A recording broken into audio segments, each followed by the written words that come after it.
Here's a bit more personal history about my introduction into video games. This was the second video game I ever played, and I got it alongside Toy Story 2 when my parents bought me a PS1 when I was 6 years old. I didn't fully comprehend the concept of video game quality back then, and I don't really question it today, under normal circumstances. But for today's review, I'm here to tell you if A Bug's Life for PS1 lives up to its ant chain, or drops the ball, like that other Ants movie. Where's that movie's 3D platformer? Just like that Spaceman video game, this game was developed by Traveler's Tales and published by Disney Interactive, based off of the second Disney Pixar movie. The only difference between the two is that this game came out for PS1 on November 1998, 1 year sooner than Toy Story 2 for PS1. Strange then that I'm reviewing this game second, but that's beside the point. And just like the aforementioned video game, there's also a Nintendo 64 version and a Game Boy Color version. I know absolutely nothing about the Nintendo 64 version. However, I have played and actually own a copy of the Game Boy Color version, which, if memory serves, was found in the trash by my aunt. Sounds about right, given how poorly it was reviewed. A Bug's Life is an environmental platformer, and the level design and gameplay mechanics reflect that. Flick's moveset consists of walking, kicking, running, jumping, crushing enemies with his thickness, scooting like a dog, throwing berries, and interacting with mushrooms. Now, imagine what the movie would be like if Flick was high on shrooms and was into face-sitting. Anyway, the two most important aspects of this game are the berries that Flick utilizes, and the mushrooms that he must rely on to navigate most levels. The berries come in a grand total of 5 varieties, each more potent than the last. The default red berries are the weakest of the bunch and will just bounce off of tougher insects, like grasshoppers and earthworms. Blueberries exude a smoke cloud, and are more than adequate enough for every enemy in the game. Green berries and purple berries are homing berries, but the purple ones are much more powerful and aggressive in its homing capabilities. And lastly, we have the gold berries, which are the holy hand grenades of berries. These are the berries that turn Flick into an ant supremacist, or crazy bomber. Either way, enemies will not return when killed with this berry, and the two other items and abilities that are comparable to the gold berry. As for mushrooms, Flick doesn't ingest them, probably wise because zombie ants are a thing. Flick sits on them, and the sheer force of his Azure Gluteus Maximus causes them to grow into whatever plant he needs. For said plants, you need to pick up tokens scattered about most levels. Brown tokens, green tokens, blue tokens, purple tokens, and yellow tokens. You always begin each level with 1 brown token. Picking up 3 more will upgrade the bouncy mushroom to a propeller plant, a dandelion, and a cannon plant. Green tokens are relatively straightforward. The 4 that you're able to pick up will increase the height of the plant you ascend with. Blue tokens are power-ups in 4 stages. They begin with granting you temporary invincibility, then by healing your health, assuming you avoid the thorny plants they sometimes spew out. Gotta keep you humble. Stage 3 is an extraordinarily useful bubble shield that you'd be amiss not to use, and Stage 4 is a seldom seen super jump power-up. Purple tokens are berry tokens. Each of the 4 tokens that you acquire in this set will upgrade the berry that you can equip, from blue to green to purple to gold. And while these tokens may seem redundant at first, they definitely have their uses in a level or two. Lastly, we have yellow tokens, which are unique tokens that sprout 3 plants that act as blue, homing purple, and eradicating gold berries. The first one sprouts a turret plant that can shoot 3 blue berries at once. The second one sprouts a flower that shoots a single purple berry straight up. And the final one is a goldberry mine plant that explodes when an enemy is within range. For a PS1 game that came out in 1998, the graphics don't exactly look pretty by today's standards. Nevertheless, there are some interesting artistic choices that make this 22-year-old video game at least visually appealing. For starters, every single level in this game is natural, and therefore a bit irregular. There are levels where you float over a riverbed, locate mechanical bird parts, and climb a tree. This may not sound appealing, but remember that you're playing as an ant and not as a human being. That's exactly why the city levels are interesting levels, where you're climbing cardboard boxes and playing cards to beat this level. Once again, the soundtrack is composed by Andy Blythe and Martin Justra. The difference this time is that there's considerably more consistency with this soundtrack. For starters, the vast majority of music pieces in this game incorporate a pan flute, or perhaps a similar woodwind instrument that I'm unaware of, and the styles that come from that instrument are surprising. In one level, it can come across as welcoming and easygoing, and in another level, it can come across as foreboding and ominous. Overall, it just sounds cultural and vibrant. And to some people, the soundtrack might even be the best part of this game. It's certainly nostalgic if you choose to listen to this music on YouTube. Despite the FMV cutscenes in this game, the PS1 version anyway, and the levels themselves relating rather closely to the events that occur in the movie, you're still better off watching the movie. There are a grand total of 15 levels in A Bug's Life for PS1, with every third level being a boss fight. Alongside that, there's an optional training level, which basically tells you everything about the controls and gameplay mechanics of the game, except how to kick and how to cycle through tokens of the same color. There's even a secret level, which I'll talk about later. To complete the non-boss level, you either have to reach the leaf flag at the end of the stage, meet up with bug acquaintances, find the bird parts, or repel Hopper. All of these levels are beatable 100% in one go, and they all require these 3 objectives to be met. First, you must acquire 50 grains scattered about the level, which will reward you with full health. Second, you must find the 4 flick letters, which will reward you with an extra life. And third, you must exterminate every single enemy in the level with the gold berry, grain harvester, or mine plant. You basically get medals for doing all 3, but they don't serve a higher purpose beyond that. Just like with Toy Story 2, Buzz Lightyear to the Rescue, I'll be explaining what I like and dislike about each level. Don't take my words too seriously, especially because I basically enjoyed each and every single level, faults and all. This optional training level has Mr. Soil explaining the controls, collectibles, and gameplay mechanics of the game. Relatively straightforward overall. Not much else to say about this level, except for one interesting aspect. There are actually 3 ways to enter this bonus level. The first way is to kill 5 enemies in a row with a butt bounce without missing. The second way is to line up 5 mushrooms and bounce on them without falling off. And the third way is to kill 5 grasshoppers with the blueberry without missing. You only really need to enter this level once, because upon touching the red exclamation mark, you unlock 3 FMV cutscenes. Entering it and seeing the other variations leads me to believe that this might have been a developer's testing site. Maybe. Maybe not. Your first proper level in the game, Dot acts as a humble guide to get you to the anthill. You can follow her, but where's the fun and enjoyment in that? The true reward here is getting the cannon plant 9 levels before actually needing it. Outside of that, this is a very pleasing level to get you acquainted with the world as an insect. A complete tone shift from level 1. While the music in the first level gave a sense of freedom and curiosity, the music in tunnels fills you with a sense of dread and claustrophobia. There are centipedes and grasshoppers waiting to ambush you, rubble raining down, and pitfalls to insta-kill you if you're not careful with your jumps. My recommendation for completing this level 100% is to trek the main path first before branching off. The main path is marked after all. It'll certainly make it easier to hunt down the hidden centipede and earthworm enemies, which you can overlook if you don't keep your eyes peeled for them.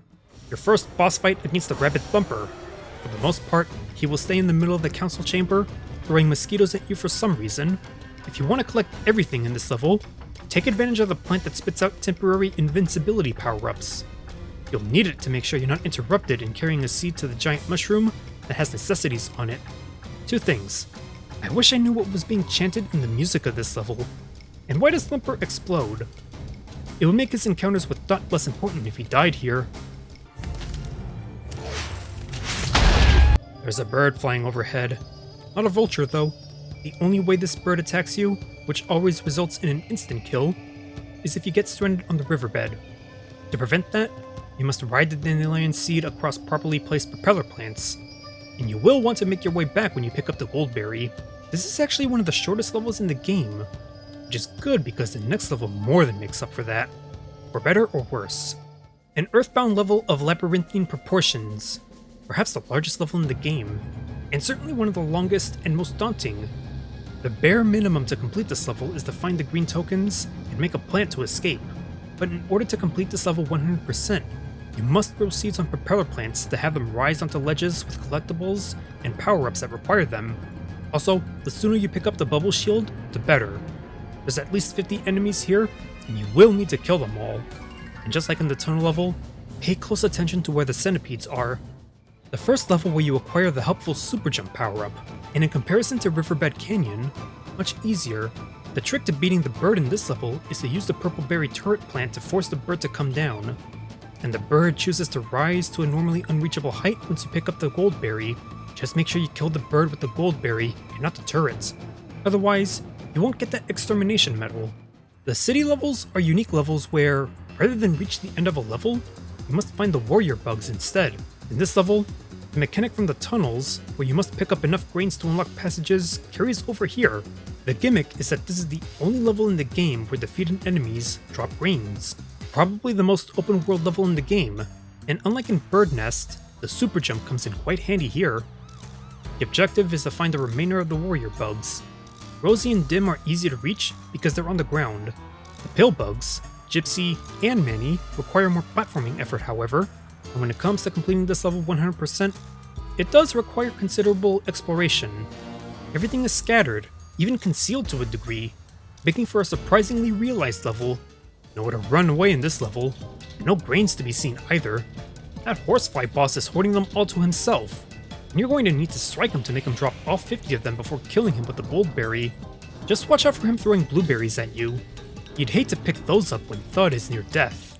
A beautiful, natural level with the unique objective of finding all 5 mechanical bird pieces. Some of the pieces are given to you through the help, or gimmicks, of the warrior bugs. Others require some platforming, just like all of the collectibles. The cannon plant is vital to beating this level and clearing it 100%. You can't reach the gold berry and one of the mechanical bird pieces without it. The tallest level in this game without exception. The tree is obviously the main focus of this level, which is odd because the gold berry isn't anywhere on the tree. I'm sure it's possible to fall from high up to acquire it, but you're much better off picking up the tokens instead. The goal is to find all 5 blueberry scouts and have them retrieve them. They've surrendered themselves on branches apparently, and refuse to move. Even one that is literally within reach of that mechanical bird. The difficulty in this level might come from getting all 4 flick letters, because they're precariously placed on thin branches. Outside of that, it's just plain fun to climb the tree. Another boss grasshopper to turn into a suicide bomber. Though to be fair, the spectators are more of a boss than molts. They'll throw red berry power-ups at you, which are obviously downgrades. Hard to say what's more annoying here. Picking up the items that are near Molt, which means he'll chase you down and likely take a life or two, or throwing gold berries at Molt, only to get a red berry and be forced to grow another gold berry. You quickly forget that this level is a revisit of the first one, because the level starts with Hopper holding Princess Ada hostage. To clear this level, you basically have to give Hopper the same treatment that you gave the bird, but before that, you should also clear this level 100%. Not as easy as you would think. For starters, you're stuck with the default red berries. There are no other berries to pick up in this level, and there are no purple tokens to retrieve either. To make matters worse, a couple of grasshoppers are holding seeds and flying in order to keep them away from you. Seeds that you will need in order to collect the 3 yellow tokens and have access to the 3 unique plants needed to clear this level. This is also the only main level where you have access to the mine plant. To make the most of it, you can throw it to enemies, let enemies come to it, or carry it to enemies, ideally with the bubble shield. It certainly takes longer to exterminate enemies with this instead of the old-fashioned gold berry, but difficult circumstances usually call for unusual solutions. That's just warfare for you. Depending on how badly you want to complete this game 100%, this can either be a straightforward level or one of the most frustrating levels in the game. This is the only level where you're flying through Princess Ada, while Hopper chases you down, exactly like in the movie. You can still throw berries, and rise and fall in order to pick up the grains and letters and berries in this level. Simply going straight will inevitably lead you to the end. What can make this the worst level in the game for players is how infuriating the controls are when trying to pick up and kill everything. Princess Ada can't exactly turn on a dime, leading to moments where you can get lodged into a corner, getting Hopper to do with her what Kevin Spacey was accused of doing in real life. The earthworm enemies will make it difficult for you to exterminate them with the gold berry, due to how fast you go by them and how they withdraw into the ground, making you have to loop back to kill them. And if you're not mindful of your position in the level, you'll be lost in finding that last grain or letter or enemy that you have to kill. You will hemorrhage lives here if you're going for 100%. That's what will make this level unlikable. You rescued Princess Ada from Hopper in level 13, then fled from him in level 14, mostly. Now you can kick his ass in level 15. The setting is a dark and stormy night. The music is cultural and ominous. The only enemies you can find here are grasshoppers, and Hopper himself will throw white berries at you. How fitting if they weren't a color swap of the blueberries. In order to defeat Hopper, you must bring the fight to him, follow him where he retreats and breaks down walls, and ultimately lure him to the bird. He won't follow you when you're picking up everything else in the level, which is strange given he was perfectly comfortable doing that a level ago. Upon defeating him, you're left wondering if the film or the video game give us a more traumatizing demise of Hopper. Help me! Help me! Ah!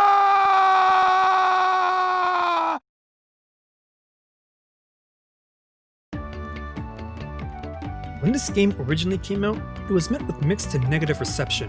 The PS1 and Nintendo 64 version had a Metacritic score in the mid-50s, while the Game Boy Color version was, well,